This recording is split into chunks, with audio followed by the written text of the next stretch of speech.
English एक international भाषा है। आज हर जगह हर चीज में इसका इस्तेमाल होता है। आज के टाइम पे इंग्लिश बोलना उतना ही जरूरी है जितना एक फोन में ट्रांसलेटर का होना। In today's time speaking English is as important as having a translator in a phone. To learn to speak English, first of all you have to focus on the fact that speaking English is also a language, not a subject, so you have to learn it as a language.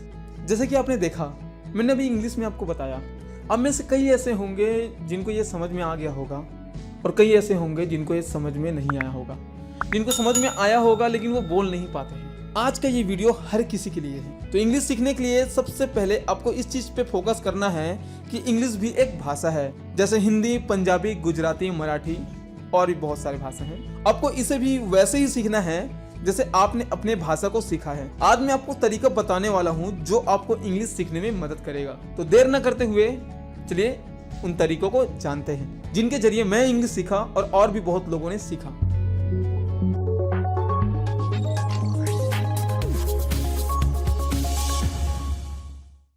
English बोलना सीखने के लिए सबसे जो important चीज है वो है माहौल, मतलब आपके आसपास का वातावरण, इन्वायरमेंट कैसा है। क्या इंग्लिश बोला जाता है या कोई और दूसरी भाषा? क्योंकि बता दूं कि इंग्लिश एक भाषा है जैसे हिंदी एक भाषा है। इंग्लिश बोलना सीखने के लिए आपके पास ऐसा वातावरण, इन्वायरमेंट होना चाहिए। लेकिन हम जानते हैं हम ऐसे जगह में रहते हैं जहां किसी के सामने इंग्लिश बोलने की कोशिश भी करें तो बोला जाता है अंग्रेज बन रहा है और भी बहुत कुछ। तो वातावरण तो दूर की बात, इसलिए इंग्लिश बोलने का इन्वायरमेंट हम खुद बनाएंगे और जानेंगे कुछ ऐसे तरीके जिनके जरिए मैंने खुद इंग्लिश सीखा और भी कई लोगों ने सीखा जिनको मैंने बताया। Number 1, speak freely. बोलते समय कभी भी ये नहीं सोचना चाहिए कि गलत ना हो जाए या मुझे नहीं आता, मैं नहीं बोल पाऊंगा, और कभी भी नहीं सोचना चाहिए कि सामने वाला मेरे से ज्यादा बेहतर है। बता दूं कि जब उसने भी शुरुआत की होगी तब उन्हें भी बोलना नहीं आता था। टूटी फूटी ही सही लेकिन बोलो। बस ये कोशिश करो कि बोलते वक्त हाथ और इशारों का भी इस्तेमाल करो।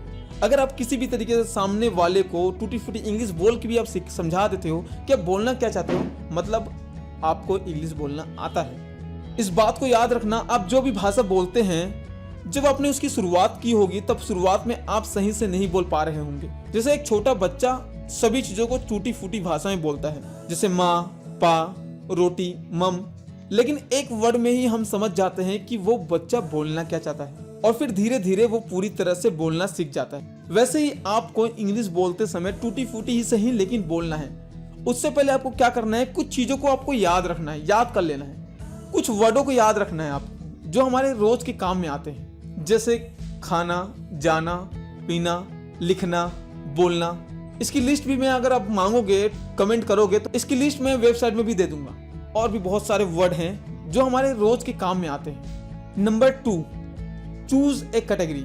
वो सीखिए जिसकी जरूरत है। हम क्या करते हैं, हम हर एक पूरे चीज को सीखने के लिए शुरू कर देते हैं। जैसे मान लीजिए आपको इंग्लिश बोलना ही सीखना है तो आपको एक पे ध्यान देना होगा कि इंग्लिश में मुझे बोलना सीखना है तो इंग्लिश में क्या सीखना है। सभी को आपको एक कैटेगरी में डिवाइड करना है, बांटना है। जैसे फोन में बात करते वक्त क्या क्या बोलना चाहिए, कैसे कैसे बोलना चाहिए, ये अपना एक कैटेगरी हो गया। स्कूल में आप हो तो स्कूल में कैसे कैसे चीजें, कौन सा वर्ड यूज होता है, कैसे कैसे बात करते हैं, वो अपना एक कैटेगरी हो गया। घर पे हो तो आपको कैसे कैसे बात करना चाहिए, वो अपना एक कैटेगरी हो गया।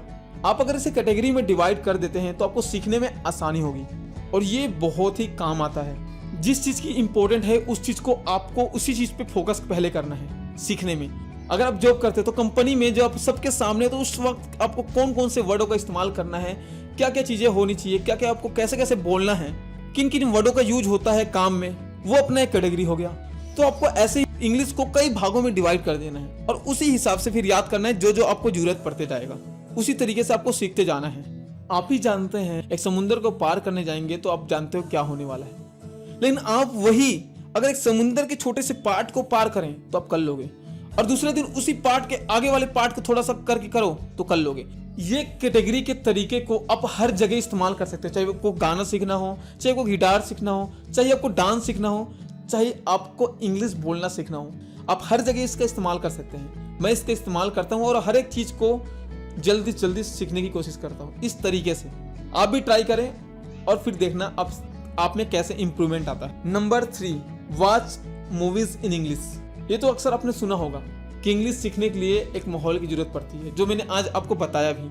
लेकिन आप माहौल बनाओगे कैसे? एक बेस्ट तरीका है कि आप कोई भी मूवी देखो, कोई भी मूवी देखते हो, वेब सीरीज देखते हो, कार्टून देखते हो, एनिमेशन देखते हो, उसको ट्राई करोगे इंग्लिश में देखने की। अगर आप इंग्लिश में देखते हो तो उस हिसाब से आपका माइंड उससे कनेक्ट करेगा और उस हिसाब से आप उसे समझने की कोशिश करते जाओगे। अगर आपको समझना आ गया तो इन सभी तरीकों को फॉलो करके आप बोलना भी सीख जाओगे। तो आपको ज्यादा से ज्यादा कोशिश करनी है कि कोई भी मूवी, वेब सीरीज या कार्टून या कोई भी चीज आप देख रहे हो तो आपको इसे इंग्लिश में देखना है। आजकल तो आप देखोगे कि टीवी में भी लैंग्वेज का ऑप्शन आता है। अगर आपको इंग्लिश बोलना सीखना है तो आपको ये करना पड़ेगा।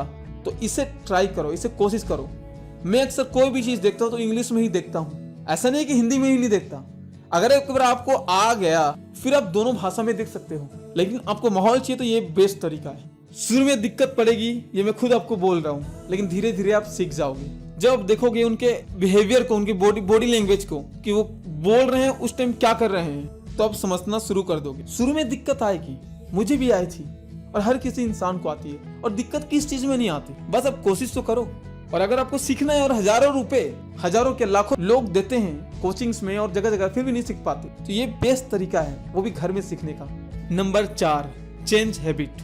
ज्यादातर हम इंग्लिश बोलना इसलिए नहीं सीख पाते क्योंकि हम कोई भी चीज जब बोलने की कोशिश करते हैं तो सबसे पहले हमारे माइंड में यही आ जाता है कि हम बोल पाएंगे कि नहीं। अगर गलत बोल दिया तो क्या होगा? लोग क्या करते हैं, जब भी कुछ बोलते हैं तो पहले हिंदी सोचते हैं माइंड में, फिर इसको इंग्लिश में कन्वर्ट करके बोलते हैं। अब मुझे ये बताओ, आप जब हिंदी बोलते हो या कोई भी भाषा जो आपकी मदर भाषा है, कोई भी भाषा जो आप बोलते हो, कि आप उससे पहले दूसरी भाषा को सोचते हो या हिंदी भाषा को सोचते हो? नहीं ना, आप डायरेक्ट उसी भाषा को बोलते हो। अगर आपको इंग्लिश बोलना है तो आपको डायरेक्ट इंग्लिश में सोचना होगा, समझ रहे हो? आपको डायरेक्ट इंग्लिश में सोचना होगा और डायरेक्ट बोलना होगा। शुरू में आपको ध्यान नहीं देना है कि आप प्रेजेंट बोल रहे हो, पास्ट बोल रहे हो, फ्यूचर बोल रहे हो। आपको बस बोलना है और कोशिश करना है ज्यादा से ज्यादा उन लोगों के सामने बोलो जो आपको कॉन्फिडेंट देते हो, जो आपके दोस्त हो सकते हैं, आपके घर वाले हो सकते हैं। अब जब भी आपके दोस्त फोन करें या कॉल करें तो बोलो उनको कि इंग्लिश में बात करो यार, इंग्लिश में ट्राई करो। उनसे बोलो जो आपको मानते हैं, ना कि जो आपको गिराते हैं, डिमोटिवेट करते हैं। उन लोगों से दूर रहिए। और ज्यादा से ज्यादा जब आपको ये धीरे धीरे आने लगे तो कोशिश करिए कि शीशे के सामने खड़े होके अपने आप से बात करने की। बता दूं कि आपको ये चीजें, ये स्टेप्स बहुत नॉर्मल लगी होंगी गाइस, लेकिन इन्हीं स्टेपों से मैंने इंग्लिश बोलना सीखा है और आप भी सीख सकते हो, क्योंकि मेरे दोस्तों ने भी इसी तरीकों से सीखा है जब मैंने उनको बताया। अगर आपने इन सिंपल स्टेपों को, जो मैंने अभी तरीके को बताया है, अगर आपने फॉलो कर लिया तो मैं गारंटी देता हूँ आपको 2 महीने में ही, 1.5 से 2 महीने में ही इंप्रूवमेंट दिख जाएगा। तो इसी के साथ उम्मीद करता हूँ आपको समझ में आ गया होगा कि इंग्लिश बोलना कैसे सीखें। आज के टाइम पे गाइस कौन इंग्लिश बोलना नहीं सीखना चाहता, लेकिन सही तरीका नहीं मिल पाता हमें। एक से एक लोग आपको मिलेंगे लेकिन कोई सही तरीका नहीं बता पाता। जो मैंने तरीका बताया है वो घर बैठे आप कर सकते हो, वो आपके ऊपर डिपेंड करता है। आप सच में सीखना चाहोगे तो इन तरीकों से आप 100% सीख जाओगे। आपके दिमाग में जो भी क्वेश्चन आए या आपको कुछ समझ में ना आ रहा हो तो कमेंट में जरूर क्वेश्चन पूछें। और आपको कोई और तरीका पता हो इंग्लिश सीखने का तो कमेंट बॉक्स में जरूर बताएं। या आप कुछ चाहते हो कि मैं कुछ ऐसा करूं, क्रिएट करूं कि हम सब लोगों को जोड़ सकें और इंग्लिश बोलना सीखें, तो वो भी तरीका, अपना थॉट कमेंट बॉक्स में जरूर बताएं। फिर मिलते हैं नेक्स्ट वीडियो में। वीडियो पसंद आया हो गाइस तो लाइक करें, चैनल में नए हो तो चैनल को सब्सक्राइब जरूर करें और बेल आइकन को जरूर दबा लें, ताकि जब भी मैं ऐसे जानकारी वाले वीडियो अपलोड करूं तो सबसे पहले नोटिफिकेशन मैसेज आपके पास जाए। ये वीडियो दूसरों तक शेयर जरूर करें, क्योंकि आज के टाइम पे हर किसी को इसकी जरूरत है। तो अगर आप एक इंसान को भी कर सकते हैं, मैं नहीं बोल रहा कि सबको करें, कम से कम एक इंसान को शेयर जरूर करें, ताकि उसे भी इस चीज के बारे में पता चल सके और वो भी इस चीज को सीख सके। तो फिर मिलते हैं नेक्स्ट वीडियो में ऐसी अमेजिंग जानकारी के साथ। तब तक अपना और अपनों का ख्याल रखें। वीडियो देखने के लिए धन्यवाद।